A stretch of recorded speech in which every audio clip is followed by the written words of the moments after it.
Empire. Here we are with another video that's near and dear to my heart, which is hunting small properties.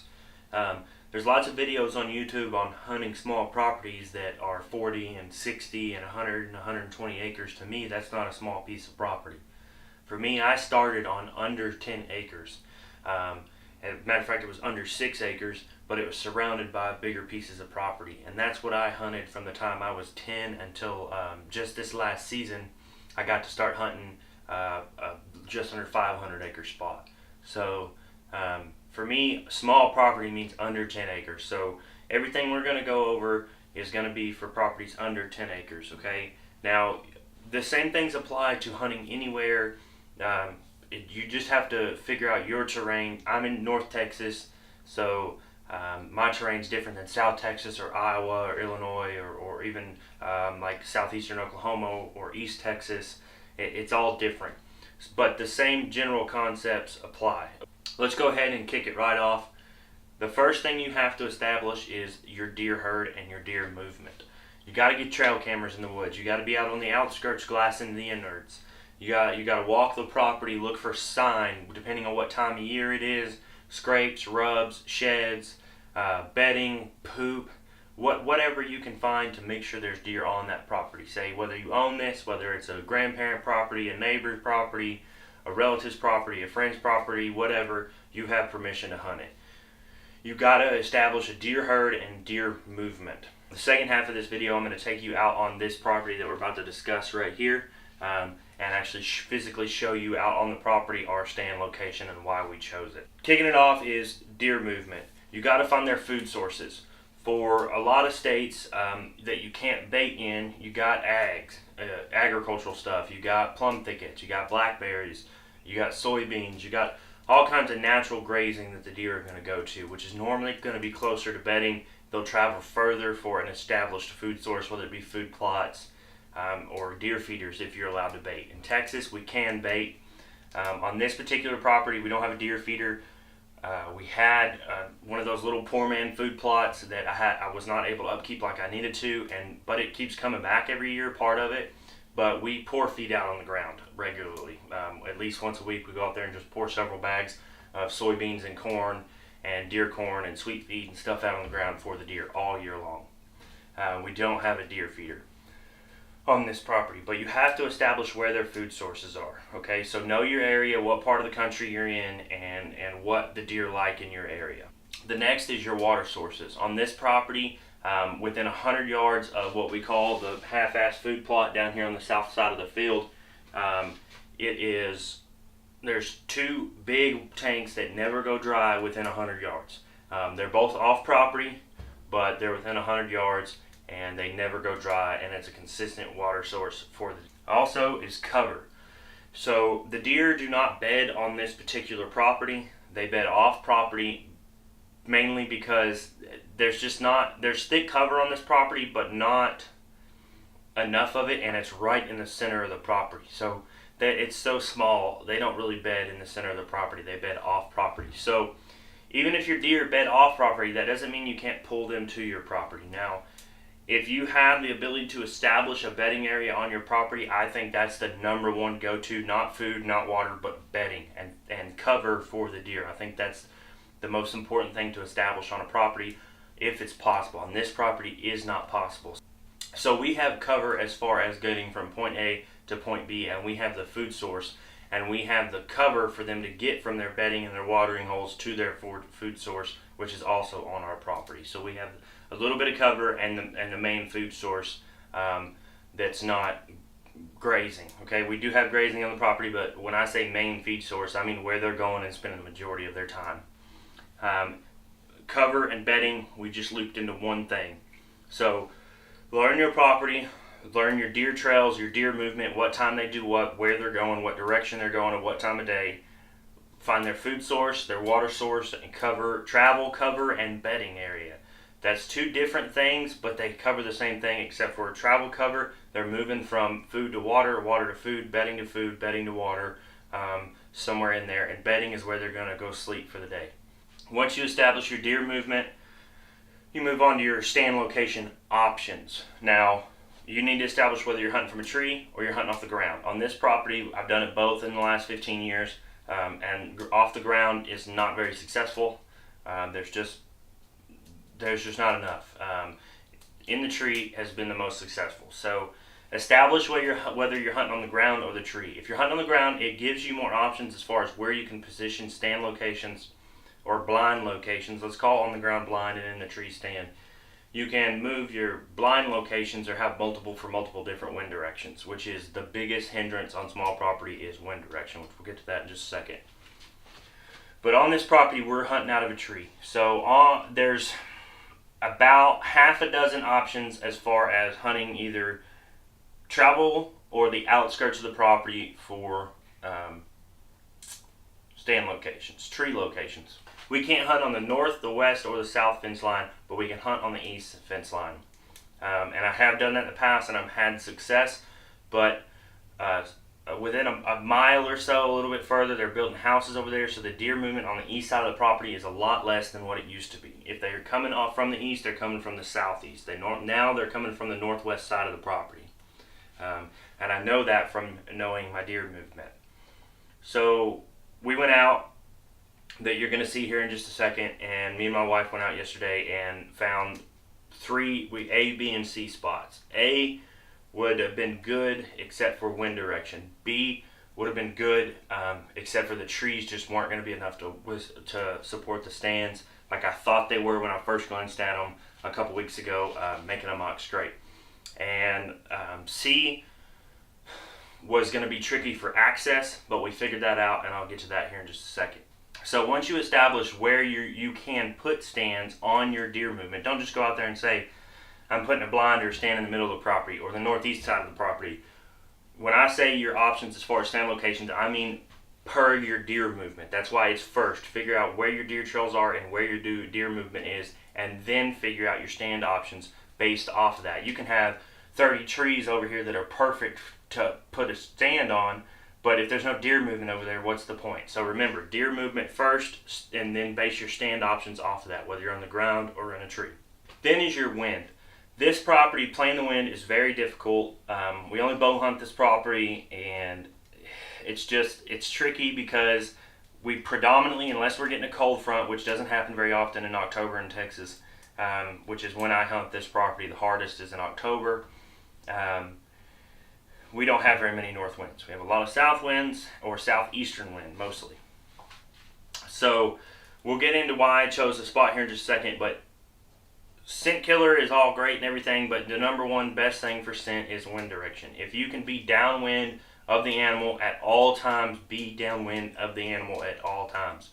Always remember that going in the back of your head.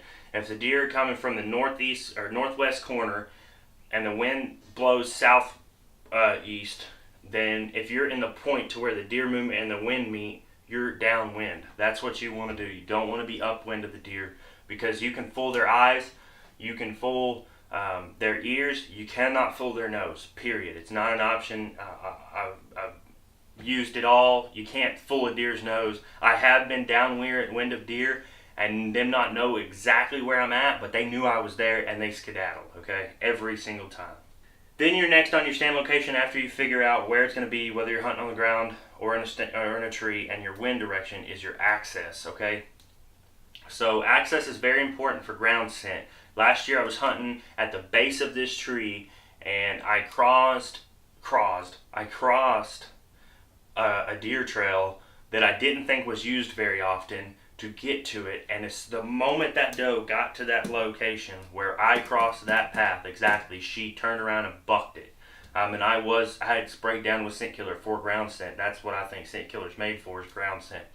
And that happened 3 different times on 3 different properties. The moment that deer met where I crossed paths with their trail, due to my own mistakes, they skedaddled. So your access is also very important, okay?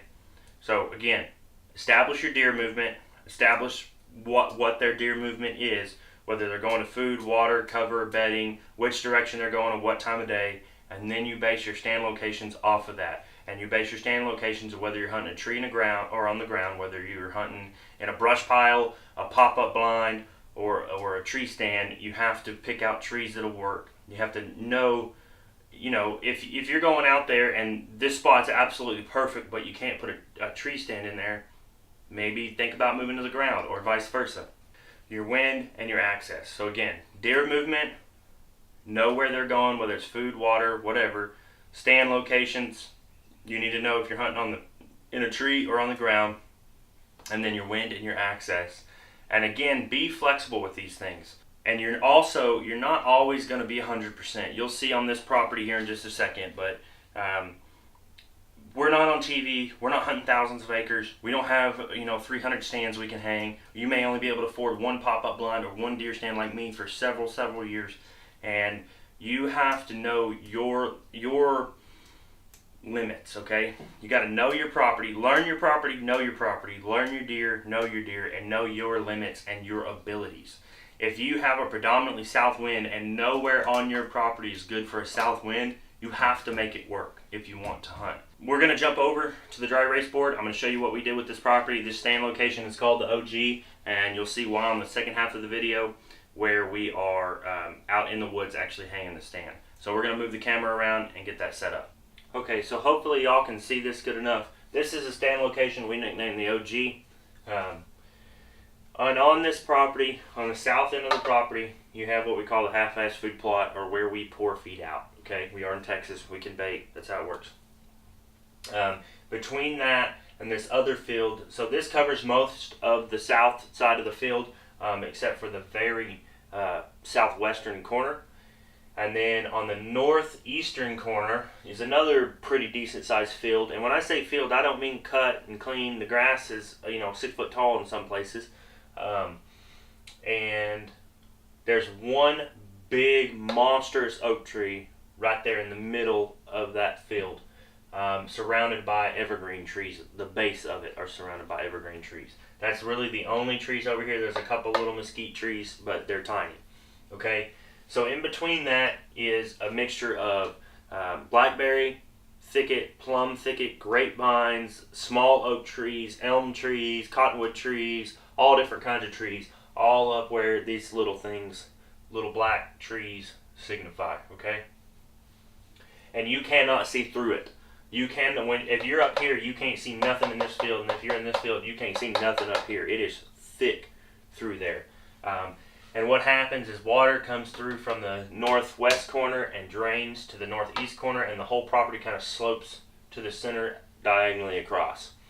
Now the deer, 90% of the time they come in right here. Hopefully y'all can see these red lines. They come in and they split. Some come through this part of the woods and meet up with another trail that comes in from the west side and dumps into the food plot. Some of them cut back this way and they cut down straight to the center of the timber line, and then some of them come in from the east side from the watering hole. They come in, some of them come straight to the food plot, some of them go all the way up and around and come all the way back in. Most of the deer enter the field from the northwest corner, but the food plot area, they enter from the northwest corner, but they enter the field from due north, pretty much in the center of the property, and from the southeastern side of the property. Sorry, they enter from the southeastern side of the property. So, option A stand was right here, and there was just no way to play the wind. Again, if you see this arrow right here, the wind is predominantly southeastern. Option B was right here where these two trails meet, and again, wind was going to kill us.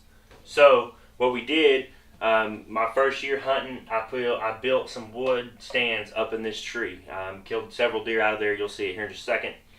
And I decided to go back to that tree. Now originally we were supposed to get way up there in the top, but again, what I said a while ago with being flexible, since there is the evergreen trees around the base of this tree, we decided to, we're literally just using the top section of the ladder stands with the stand. We didn't have a choice. We tried getting up there, but there's branches coming off as big around as I am, if not bigger. And we just did not have an option to get the stands higher up and be able to pull a bow back, sitting or standing. There was just no option. So you have to do what your property will allow you to do. So the reason why we chose this tree, number one was wind direction. Okay, the wind's southeastern. The deer are mostly going to be coming in either west of us or southeast of us. So they're going to come up below us at all points most of the time. Now last year, like I said, I had some deer loop around the back of the tree and come to here.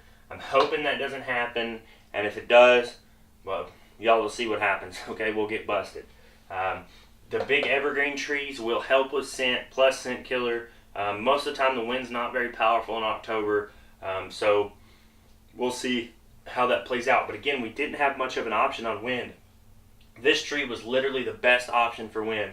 We could have hunted all the way over here and in the north eastern side of the property, but it wouldn't have done any good. There's no deer movement over there at all, not within shooting range anyways. The number 2 reason was access. Originally we were going to access from the southeastern corner and come up and across to this stand location. That was my first idea, and we've been having so many deer in here at all times of the day, not really bedding but grazing on the plum thickets and everything this time of year, that we've been busting deer out every time we try to walk through the woods. Now we can go down into this field and not get busted at all, but we can't really make it through any of this timber to the north field. So access was tricky there. So with option A, we thought about coming all the way through the food plot and coming in the south side here, but again, the wind just wasn't good. So for access, I can get on the property to the east of this property, but I can't hunt it. So if I get on this eastern property, come all the way up to the very northeastern corner of this property and drop back to this tree, I have the evergreens shielding me from the deer path. I hopefully don't cross any paths with the deer at any point in time, and I'm not disturbing the inner sanctum of the property in any way, shape, or form. I'm not going through any thick timber. I'm not making a lot of noise. I got a lot of cover because the property does drop down about right here in elevation a couple of feet, and the evergreen trees will hopefully shield me. So that is why we chose this as far as access, wind and access. Now, if you look here at the red parts, we have these 2 trails come in, and most of the time we're going to be hunting when they're entering this property in the evening. Morning time is very difficult to hunt. We're going to try it, but I don't know how well it's going to work out. So they're going to be entering from the due north within 30 yards at all times, and they're just going to get closer. This actually gets closer. This is about 28 yards here at our first shooting lane. Our second shooting lane is about 22 yards, and then over here is about 24 yards. That is why we chose this stand location, okay? Wind was the number 1 deciding factor. 2 was access, and 3 was having somewhere to put a tree stand. Hunting this property on the ground is very, very hard, and we learned last year you can't do it with you and a cameraman. I had success going out by myself, but I couldn't film anything because I didn't have a tripod and everything at that point in time. I had my wife holding the camera most of the time. So hunting on the ground with 2 people was nearly impossible. We almost always got busted. We did always get busted. There's lots of footage of it. So we wanted to get up off the ground this year. We wanted to have a good wind. We wanted to have good stand access and not mess with the timber line at all. Okay, so that's why we chose this property. If you're watching TV and you're getting discouraged because you have 4 acres to hunt that's surrounded by, say, 10 or 15 acres, but the deer are passing through the property, you have an opportunity to kill a deer. It may not be some monster drop-tine buck. This property, like I said, I've been hunting since I was 10 years old. This is my favorite buck off that property. It's just a mainframe 8, decent mass. These are my favorite kind of deer to shoot. Are just pretty much symmetrical 8 points. This is one of the many deer that have been killed off that property. Not the biggest. My dad's got the 2 biggest. But we can only bow hunt this property, and it's small. It's under 5 acres. There's no huge food plot or anything like that. And when I say food plot right here, like I said, it's very little left from the 3 or 4 years ago that I planted a tiny poor man food plot with a hand rake. Another thing I did right here this year is a lot of the trail camera pics y'all see on Instagram, which if you're not following us on Instagram, head over to Instagram and follow us at Texas_Empire24. But another thing we did is I got a feed block, a record rack feed block right here in the junction of these 3 trails.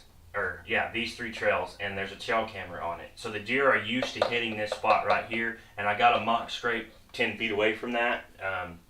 We'll see how that does. They haven't really been hitting it too hard yet. But that's another thing we tried this year, and they seem to love it. The deer love it. The coons also love it, the dang raccoons. Remember, guys, learn your property, learn your deer, and know your abilities and limitations. your deer, your property, your limited limits and abilities, okay? If you're not, please subscribe, like, hit that notification bell, all that good stuff. Let's go out in the field and show y'all what we really do. All right, so we're here on one of our properties.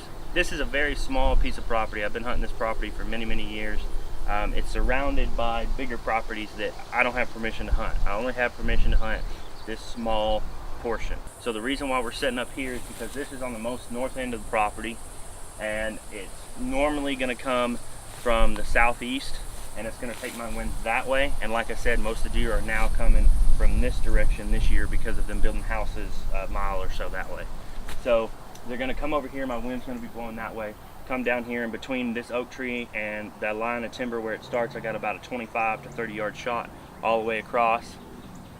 And then sometimes they come from the southeast corner, but not very often. Every now and then there's a pond over there that when it has water in it, they hit it for a water hole, but they don't come from that direction very often. But if they do, I still have a point. This is the best option. It's on the north end of the property. We get predominantly southeastern winds, which will take my wind that way, and the deer will come from that way. So we got two ladder stands we're gonna set up, mine and then my wife's new one that y'all just saw us assemble. So we're gonna go ahead and get that started.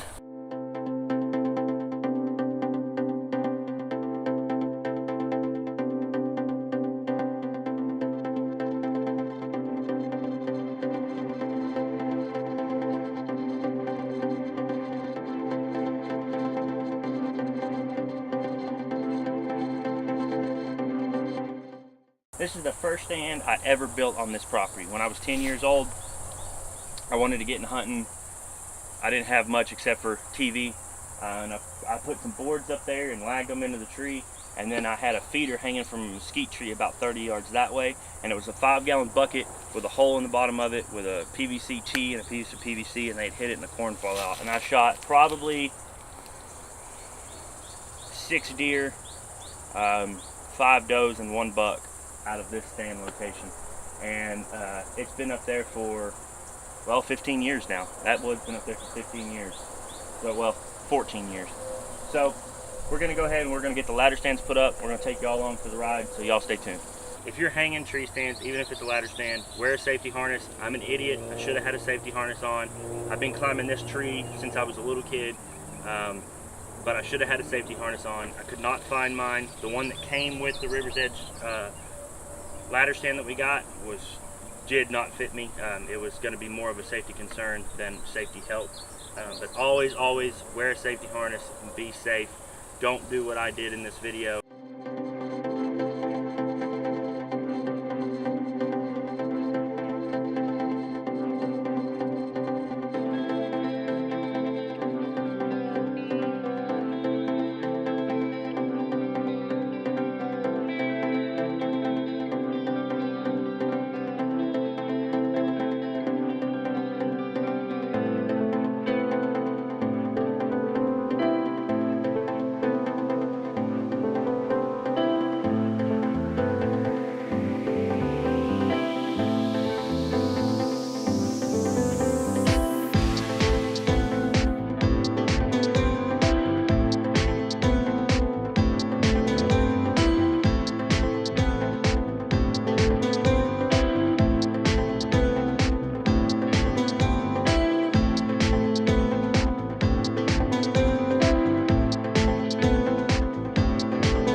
Alright, so here we are. We had a little bit of mishaps with as far as where the stands were at. You're going to go in the tree.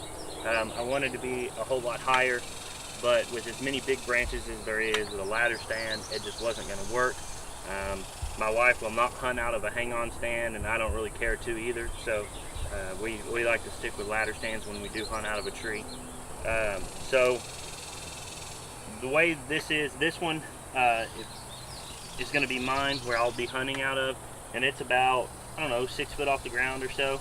And then this one right here is probably about 10 foot off the ground or so, maybe 11 foot.